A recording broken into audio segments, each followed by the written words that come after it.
योग माता गायत्री देवी, परम पूज्य हठ योगी निकम गुरु को वंदन। मेरे गुरुजी कीर्ति कुमार गाला जी, मेरे साथी सेवक और आप सभी को हरिओम। तो भारत के अंदर दो बड़े रत्न बताए गए हैं, एक है योग और दूसरा है आयुर्वेद। ये बहुत अनमोल रत्न है और इसमें जो पहला है योग, उसके अंदर भी 3 भाग बताए गए हैं, जिसमें आहार सबसे पहले नंबर पर आता है, फिर दूसरा निद्रा और तीसरा है ब्रह्मचर्य। तो आहार का योग के अंदर बहुत ही महत्वपूर्ण रोल बताया गया है। 3 प्रकार के आहार होते हैं, सात्विक, राजसिक और तामसिक। सात्विक आहार से आलस्य दूर होता है, सुख और शांति की भावना उत्पन्न होती है, स्वास्थ्य अच्छा होता है, आयुष्य लंबा होता है। और सात्विक भोजन यानी कि जो डेली जो हम खाना खाते हैं, दाल रोटी सब्ज़ी और नट्स स्प्राउट्स, दूध दही मध, ये जो खाना है, जो सिंपल खाना जो है, उसको सात्विक भोजन के कैटेगरी में रखा गया है। इसके ऊपर जो है वो राजसिक खाना है। राजसिक खाने से लालसा बढ़ती है, द्वेष, जलन, ईर्ष्या, ये भावनाएं उत्पन्न होती है। वो खाना कौन सा है? जो मेवा मिठाई है, जो फरसाण आदि वगैरह जो है, जो स्पाइसी खाना जो होता है, टेस्टी खाना जो बोलते हैं आप, वो राजसिक खाने के कैटेगरी में रखा गया है।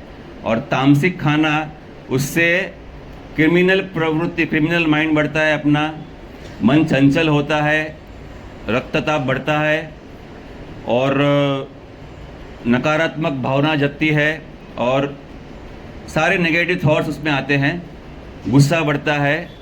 तो ये खाना कौन सा है? जो प्याज लहसुन जो खाते हैं, तीखा खाते हैं, तेल वाला खाते हैं, बुरा हाईली फ्राइड जो चीज़ें होती है, फास्ट फूड, जंक फूड, ये सब जो चीज़ें हैं वो तामसिक खाने में कैटेगरी में रखा गया है। इससे आयुष्य आपका घटता है।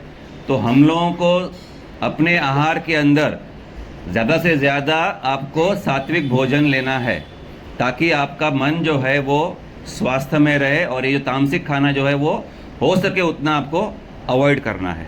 तो ये 3 प्रकार के जो खाने हैं, उसमें से सबसे जो सही है और जो सबसे ज़्यादा इम्पोर्टेंट और जो कम हानिकारक है वो है सात्विक खाना। तो वो आपको वही खाना रेगुलरली खाते रहना है। आहार के अंदर मुख्य जो है वो 7 तत्व होते हैं। आहार खाने से आपको क्या मिलता है? 7 तत्व है, वो है carbohydrates, fats, minerals, vitamins, proteins, fibre, iron. तो ये सारे जो चीज़ें हैं वो अपने को खाने के अंदर, आहार से अपने को बॉडी को वो मिलता है। और ये 7 तत्व जब इक्वल और राइट प्रमाण में जब बॉडी में जाता है तो आपका बॉडी जो है वो स्वास्थ्य में रहता है। तो इसका ये मतलब नहीं कि बहुत सारे फैट्स होना चाहिए या बहुत कम फैट्स होना चाहिए। फैट्स भी ज़रूरी होता है, कार्बोहाइड्रेट्स भी ज़रूरी होता है, प्रोटीन्स भी ज़रूरत है। तो उसका प्रमाण जो है वो सही मात्रा में होने से आपके बॉडी के अंदर उसको स्वास्थ्य में वो प्रदान करता है। तो कितना, अगर जो बैलेंस डाइट जो है उसमें 20 से 25% आपके खाने में प्रोटीन्स होने चाहिए, 20 से 25% आपके खाने में कार्बोहाइड्रेट्स होने चाहिए, बहुत ही कम फैट्स होने चाहिए, और जो बाकी जो है मिनरल्स है, आयरन है, फाइबर है, विटामिन्स है, ये सारा का सारा जो है बाकी के 30-40% में वो आपका खाने के अंदर होना चाहिए। तो उसके हिसाब से आपका जो बैलेंस करेंगे डाइट, तो आप कभी भी बीमार नहीं पड़ोगे। आहार खाने से शरीर में पोषण मिलता है, शरीर में ऊर्जा प्राप्त होती है। पोषण से आपके अंदर सप्त धातु बनते हैं। सप्त धातु कौन से हैं? तो ये है रस, रक्त, मांस, मेद, अस्थि, मज्जा और शुक्र। रस यानी कि जो लिक्विड बॉडी, वाटर जो आपके बॉडी में जो है वो रस में आता है। रक्त सबको पता है, ब्लड, खून। फिर होता है मांस, मांस यानी कि जो बॉडी में जो मसल्स होते हैं वो। मेद यानी फैट्स, अस्थि यानी कि बोन्स, मज्जा यानी कि बोन मैरो, और शुक्र यानी कि जो स्पर्म्स और एग्स जो हैं वो रिप्रोडक्टिव सिस्टम में। तो ये सारा चीज़ जो प्रमाण जो अपने बॉडी के अंदर जो बनता है वो सारा का सारा जो है वो आहार से मिलता है। आहार से अपने शरीर में इम्यूनिटी पावर बढ़ता है, हड्डियां मजबूत होती है, आपका जो रिप्रोडक्टिव सिस्टम जो है वो मेंटेन रहता है, हॉर्मोन्स जो है वो मेंटेन रहता है। इसीलिए आहार को इतना महत्व देते हैं। अब आहार आपको कब लेना है और कितना लेना है और कैसे लेना है, इसके बारे में आगे चर्चा करेंगे। तो सबसे पहले आपको आहार कितना लेना है। पेट भर के खाना है? नहीं। तो अगर जो पेट के 4 भाग करते हैं, माइंड में 4 भाग कर लो पेट के, तो 2 भाग आपको अन्न के लिए छोड़ने हैं, 1 भाग आपको पानी के लिए छोड़ना है और 1 भाग खाली रखना है आपको हवा के लिए। तो इसका बेस्ट एग्जांपल देता हूँ कि अगर जो मिक्सर ग्राइंडर में अगर जो आपको चटनी बनानी है, तो आपने उसमें जो भी इंग्रेडिएंट्स डाले, कोथिमीर है, मिर्ची है, शिंगदाना है, कड़ी पत्ता है, उतना डाल के बाद में अगर जो मिक्सर ऑन करोगे तो वो घूमेगा नहीं। उसमें फिर थोड़ा सा पानी डालोगे और पूरा का पूरा भर दोगे ऊपर तक, तो क्या वो मिक्सर में चटनी बनेगी?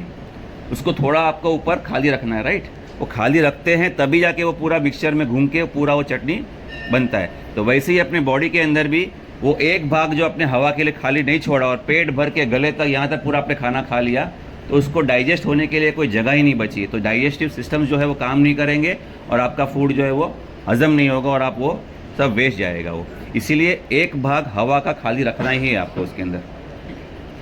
और खाना खाते वक्त ज़्यादा पानी नहीं पीना है। खाने के 1 घंटा पहले पानी पीना है और खाना खाने के आधा घंटे के बाद में पानी पीने का अलाउड है। खाते वक्त बहुत लोगों को आदत होता है पानी पीते रहते हैं, या तो फिर कोल्ड ड्रिंक्स भी रखते हैं साइड में।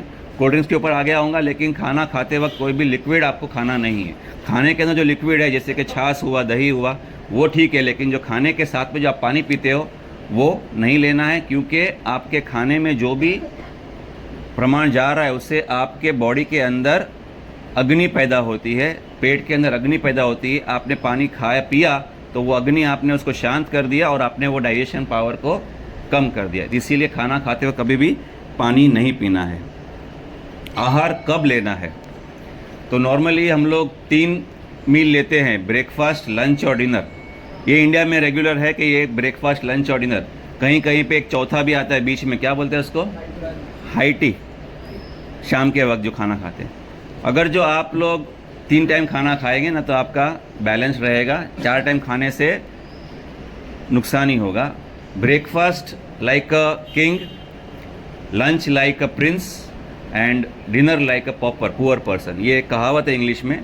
तो उसका ये अर्थ होता है कि ब्रेकफास्ट में आप भर पेट खा सकते हैं, मतलब ज़्यादा से ज़्यादा आप जो भी आपको खाना है उसको आपको ब्रेकफास्ट में लेना है। फिर जब भी लंच करते हैं तो आपको सिंपल जो खाना है क्वांटिटी कम करनी है आपको और सादा खाना खाना है। और डिनर के टाइम पे आपको हो सके उतना कम से कम खाना है। और 2-3 और तीनों मील के बीच में आपको 5 से 6 घंटे का गैप रखना है। 5 से 6 घंटा का गैप इसके लिए होता है क्योंकि अगर जो आपने खाना खाया है उसको पचते पचते पचते पूरा 5 से 6 घंटा लगता है। अगर जो आपने अभी खाना खाया और 3 घंटे के बाद दूसरा आपने मील ले लिया तो पहले का खाना ही अभी तक पचा नहीं है, उसके ऊपर से आपने दूसरा खाना डाल दिया, फिर और वापस बार बार आप खाते हो तो पहले का खाना वैसे ही सड़ता रहता है और उसको डाइजेस्ट होने का आपने टाइम ही नहीं दिया। इसीलिए हमेशा 2 मील के बीच में कम से कम 5 से 6 घंटे का आप गैप देना है। आहार आपको कैसे खाना है? फास्ट नहीं खाना है, धीरे धीरे खाना है, चबा चबा के खाना है, सलाइवा के साथ में मिक्स करके खाना है आपको। सलाइवा आपके बॉडी में भगवान ने जो दिया है उसको इतना पावर है उसके अंदर, वो खाने के अंदर, वो सलाइवा के अंदर, कि वो जब भी आपके खाने के साथ में मिक्स होकर जाता है तो आपका डाइजेशन का आधा काम तो वो सलाइवा कर देता है। तो आपके डाइजेस्टिव जूसेस जो वगैरह जो हैं उनको वो काम जो है वो कम होता है और वो सारे के सारे जो आपके अंदर प्रोटीन्स, विटामिन्स और कार्बोहाइड्रेट्स और फैट्स सब गया है वो सभी के सभी पूरा प्रकार में आपको वो बॉडी को पोषण मिलता है, आपका कुछ भी वेस्ट नहीं जाता है।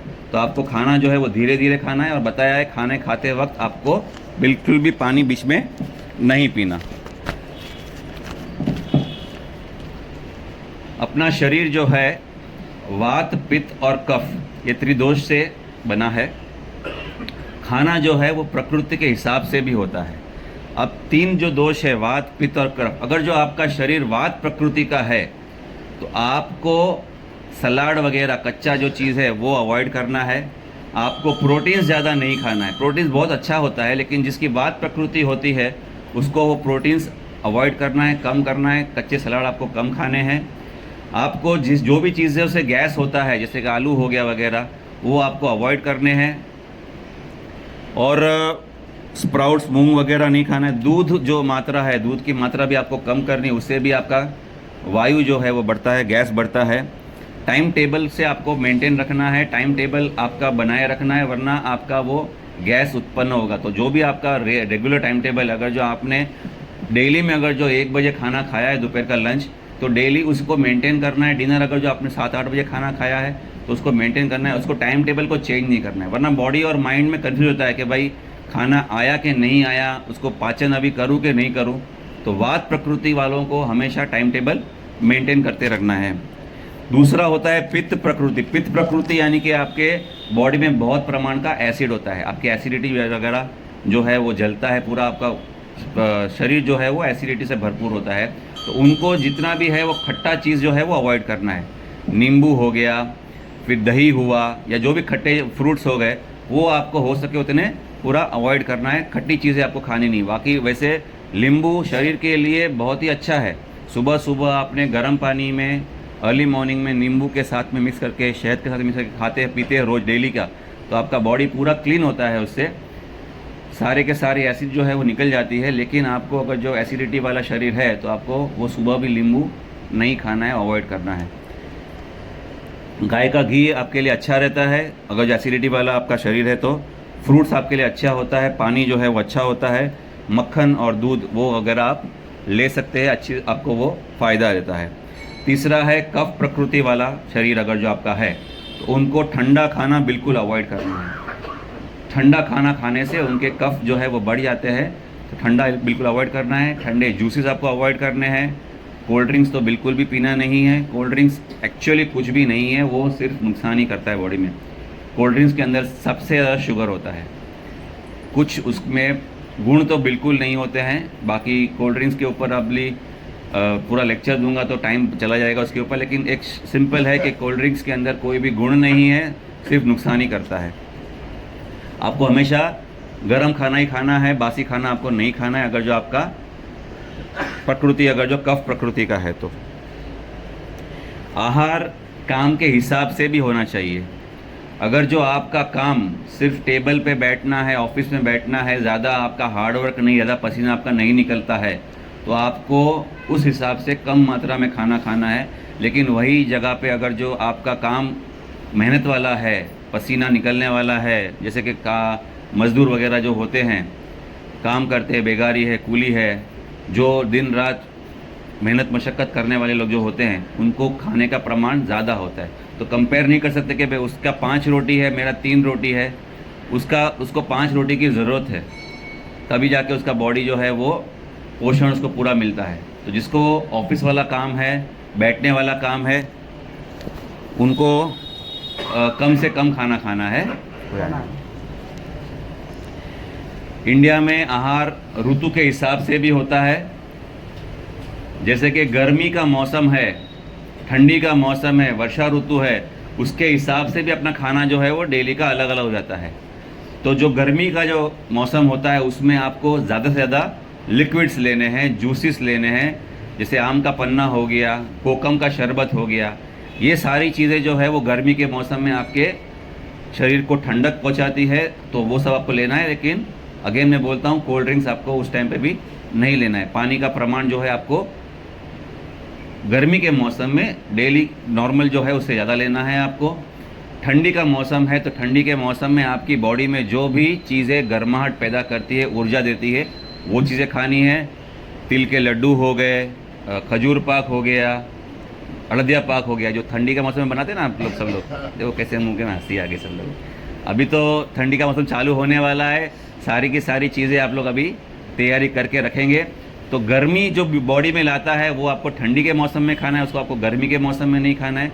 ऋतु के हिसाब से आपको खाना खाना है। वर्षा ऋतु जब भी होती है तभी ऑटोमेटिकली जो आपका सन जो है वो बार बार वो चमक के बाहर आता नहीं है, तो वातावरण में और वो जीव जंतु और वो सब जो है वो ज़्यादा प्रमाण में होते हैं। तो उस टाइम पे आपको बाहर का खाना नहीं खाना है, कम करना है आपको, और ताज़ा खाना ही खाना है, बासी खाना आपको नहीं खाना, क्योंकि वो सारी बैक्टीरिया जो है वो वर्षा ऋतु में उनका प्रमाण ज़्यादा होता है। आहार दूसरा जो है वय के हिसाब से भी चेंज होता है। अगर जो छोटा बच्चा जो है वो बार बार उसको भूख लगती है, वो बार बार खाता है, क्योंकि वो पूरा दिन भर खेल कूद मस्ती करते रहता है। और जो सीनियर सिटीज़न है, वयस्क जो लोग हैं, उनको बार बार भूख नहीं लगती है, तो वो कम खाना खाते हैं। तो उम्र के हिसाब से भी खाना चेंज होते रहता है। अगर जो आप बचपन में आप देखोगे तो आपने हर 3-4 घंटे में आप खाना खाते हो, अगर जो वही चीज़ आप कंटिन्यू अभी करोगे तो वो हज़म नहीं होगा। तो जितना कम खाते हो, जैसे जैसे उम्र बढ़ती है वैसे आपका खाना जो है वो कम होते जाता है, कम करते हैं आप लोग। घर का खाना, होटल का खाना नहीं खाना है ऐसा मैं नहीं बोलूँगा, होटल का खाना भी खाते हैं, लेकिन मैं बोलता हूँ जितना हो सके उतना अवॉइड करना है। घर के खाने में जो चीज़ होती है, एक चीज़ वो बाहर के खाने में नहीं होती है, वो है प्यार, स्नेह, ममता। जो घर वाली, जो माँ, बहन, बीवी, जो भी आपके घर में जो स्त्री जो उन्होंने घर का खाना बनाया है, उसमें उन्होंने वो चीज़ उसको मिक्स करके बनाई है, तो उस चीज़ का आपके बॉडी में पॉजिटिविटी से आता है। बाकी बाहर होटल में जो खाना खाते हैं उनका भावना क्या होता है कि कितना ज़्यादा से ज़्यादा प्रॉफिट कमाए हम लोग उसमें से। तो वो चीज़ें जो है वो प्यार मोहब्बत जो है वो घर के खाने में ही मिलती है, इसलिए घर का खाना ही खाना है। प्रोसेस्ड फूड्स के ऊपर अगर जो मैं आऊँ तो आपको पैकेट वाले खाने आपको बिल्कुल अवॉइड करने हैं। पैकेट वाले खाने में आजकल के जो भी प्रिजर्वेटिव्स और केमिकल्स रखते हैं ताकि ये खाना वो ख़राब ना हो, सड़े नहीं, जो भी है उससे सबसे ज़्यादा कैंसर होने का चांसेस बढ़ रहा है आज की डेट में। आप देखोगे और पहले के 50 साल के पहले के आप देखोगे तो वहाँ पे वो टाइम पे कोई प्रोसेस्ड फूड था नहीं, तो किसी को कैंसर जैसी बीमारी कभी होती नहीं थी वहाँ पे। और आजकल कैंसर एकदम आम बीमारी जैसे सर्दी खांसी है वैसे फैल रहा है। तो ये सारी चीज़ें जो है वो फैल रही है बिकॉज ऑफ प्रोसेस्ड फूड। तो जितना हो सके उतना प्रोसेस्ड फूड आपको अवॉइड करना है। आपको ऐड में अच्छे से अच्छा दिखाया जाएगा कि बिस्किट खाइए, स्वाद भरे, शक्ति भरे। आप कभी पैकेट खोल के कभी देखें ना, उसके पीछे जब छोटे अक्षर में लिखा रहेगा, कोई भी बिस्किट आप पकड़ो, चलो कि आप गुड्डे पकड़ लो कैश्यू वाले, शक्ति भरे है, कुछ शक्ति नहीं है उसमें। आप पढ़ोगे बराबर तो 50% उसमें पाम ऑयल है, 40% उसमें मैदा है, और बाकी जो 10% में ही जो आपके कैश्यू है वो है। तो जब आप खाते हो तो आपने खाया क्या, मैदा और पाम तेल खाया, वो आपके पेट में चिपक जाएगा, निकलेगा नहीं, आपका सारा इंटेस्टाइन वगैरह जो है वो ख़राब करेगा, डाइजेस्टिव पावर आपका पूरा ख़राब कर देगा, और वो अच्छा नहीं है। फिर छोटे बच्चों के मिल्क में जो डालने वाले होते हैं, बूस्ट, बॉर्नवीटा और ये माल्टोवा ने, वो सब जो है वो बच्चों को नहीं देना। वो उसमें भी काफ़ी सारी चीज़ें वो ऐड दिखाएंगे कि भाई बच्चा एकदम याद शक्ति बढ़ेगी उसकी, ने जल्दी हाइट लंबा होएगा, ऐसा कुछ नहीं है। वो सारा प्रोसेस्ड फूड है। जो भी खाना खिलाना है आपको फ्रेश खिलाना है, और जो अपने घर से बनाया हुआ जो फ्रेश रहता है उसी से खाना खिलाना है। बाकी प्रोसेस्ड फूड में भी सब कुछ आजकल मिलावट है। दूध जो आप पीते हो डेली का, आपको क्या मालूम है कि उसमें क्या क्या मिक्सचर होता है। तो जितना हो सके उतना आप जो है वो प्रोसेस्ड फूड और जो भी एडल्ट्रेटेड फूड है उसको अवॉइड करेंगे, ताज़ा खाना खाएंगे, घर का बना हुआ खाना खाएंगे, तो आपका सेहत जो है वो अच्छा और स्वस्थ बन रहेगा। इसके अलावा कुछ रह गया हो, छूट गया हो तो हाँ, ब्रेड के ऊपर आता हूँ। बेक्ड प्रोडक्ट्स, ब्रेड ओनली मैदा है उसमें। आप ब्राउन ब्रेड के नाम पे भी जब बोलते हो ना, तो उसमें भी व्हीट जो है ना, व्हीट वो 10% ही होता है, बाकी वापस से मैदा ही होता है। तो बोलते हैं कि वाइट ब्रेड हानिकारक है, ब्राउन ब्रेड अच्छा है सेहत के लिए, उसमें भी मैदा ही है, तो वो भी आपको अवॉइड करना है। रोटी की जगह पे अगर जो आप ब्रेड लेते हो तो वो भी गलत है। बिस्किट्स हुआ, केक हुआ, ये सारे बेक्ड प्रोडक्ट्स है, इसमें काफ़ी सारा प्रमाण जो है वो मैदे का होता है। तो वो सारा चीज़ आपको हो सके उतना अवॉइड करना है। मैं खिलाफ़ किसी के चीज़ पे नहीं हूँ, ना होटल के खिलाफ़ हूँ, ना बाहर के खाने के खिलाफ़ हूँ, ना पाव भाजी वड़ा पाव के खिलाफ़, ना पिज़्ज़ा बर्गर के खिलाफ़ हूँ। लेकिन आपको समझना है कि आपको वो बॉडी में आहार में कितना लेना है, कम से कम जितना हो सके उतना अवॉइड करना है। स्वाद आपका है, वो माइंड बोलता है कि भाई खाना है, स्वादिष्ट खाना खाना है, तो वो कभी कभार ठीक है, बाकी डेली आहार में उसको लेना नहीं है। और जिस दिन आपने ये फास्ट फूड, जंक फूड खा लिया, आपको नेक्स्ट डे आपको जल धोती कर लेनी है और आपको उसको बॉडी से तुरंत निकाल देना है। किसी को और कुछ पूछना है? शाम को राइस खा सकते हैं? हाँ, शाम को राइस खाना है कि नहीं खाना है, एक्चुअली राइस हो सके उतना अवॉइड कीजिए। जितनी भी वाइट चीज़ें हैं ना उसको अवॉइड कीजिए। सॉल्ट, शुगर, मिल्क, राइस, ये सभी वाइट चीज़ें होती है, दही, इसको हो सके उतना अवॉइड कीजिए। जैसे बताया कि प्रकृति के हिसाब से आपको खाना है। अगर जो आपका प्रकृति वात प्रकृति का शरीर तो आपको राइस ठीक है, लेकिन अगर जो आपका कफ प्रकृति है और एसिडिटी वाला जो पित्त प्रकृति का शरीर है अगर जो, तो आपको राइस शाम को बिल्कुल अवॉइड करना है। नींद, हाँ, मालूम कैसे पड़ेगा? ठंडा खाना खाने से अगर जो आपको तुरंत सर्दी पकड़ लेती है तो आप समझ लो कि आपके पास आपका कफ प्रकृति है। आपका यूरिन का प्रॉब्लम बार बार आता है तो आपका कफ प्रकृति का है। अगर जो आपका गला बार बार बैठता है, आपको अस्थमा अगर जो है हो जाता है, किसी को अस्थमा वगैरह, साइनस वगैरह का प्रॉब्लम है, वो सबका शरीर जो है वो कफ प्रकृति का है। एसिडिटी जिसको बहुत ज़्यादा रहती है वो सारे पित्त प्रकृति वाले शरीर के होते हैं। और डायबिटीज़ और बीपी वगैरह जो आपका जो कॉमन आ गया है तो आपका वो जो है वो वात प्रकृति वाला शरीर होता है। तो ये आपके ऊपर ही आप ट्राई करोगे तो आपको मालूम पड़ जाएगा आपका शरीर जो है वो कौन सी प्रकृति का है। ये जो ग्लूटेन फ्री आजकल जो ग्लूटेन जो चल रहा है, ग्लूटेन फ्री खाना ये आज नया एक ट्रेंड चल रहा है। ग्लूटेन बॉडी में ज़रूरी है लेकिन एक्सेस ज़रूरी नहीं है, इसीलिए सारा खाना जो है वो आजकल सब लोगों को अभी शोध के बाद, रिसर्च के बाद मालूम पड़ रहा है कि क्या चीज़ बॉडी में ख़राब है। तो ग्लूटेन बहुत ज़्यादा खाने से कैंसर का प्रमाण बढ़ता है, इसके लिए ग्लूटेन फ्री खाना आजकल चलता है और वो खाना चाहिए। करेक्ट है, वो ग्लूटेन फ्री खाना होना चाहिए आपका। यस, हो गया। चलो, थैंक यू वेरी मच। बहुत ही अच्छा, भरत भाई ने बहुत ही अच्छा जानकारी दी। अभी डिटेल में समझ गए होंगे।